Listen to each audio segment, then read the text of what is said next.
Guys! Magandang hapon! Hay, napakainit po ng panahon ngayon at sa amin wala pa rin tubig. Kaya, nako, tampak po ang aking hugasan dito. Ayan, mukhang nakakahiya po ipakita. At ito nga po, nakakatakam. Dahil sa hindi ako makapagluto ng maayos at tipid na rin po sa tubig. Kaya pansit kanto na lang aking nilalata.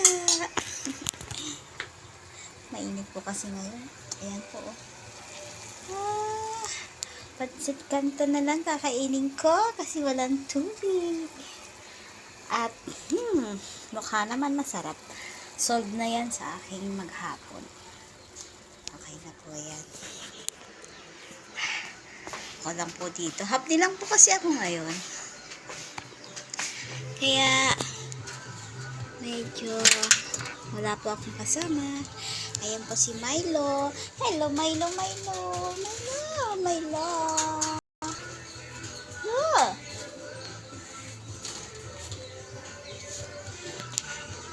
Ayan po ang aking asong si Milo. Naiinitan din po. Napakainit po ngayon. Sa bagay, summer na po.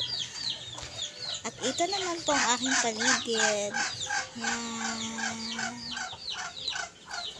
Di na masarap umupo dito. Kasi may santol, may mangga. Sarap magpahangin-hangin. Ayan. Probinsya po dito. Okay. Sige po. And bye-bye. Thank you. Please support sa aking YouTube. Ito po dito yung aking paligid. Ayan. Bali wala pong tao dito. Kaya may lang po ako kasi kung may nakakita na nakakahiya naman po. Kasabihan naloloka na naman ako. At namumulaklak na po pala ang aking halaman. Ayan.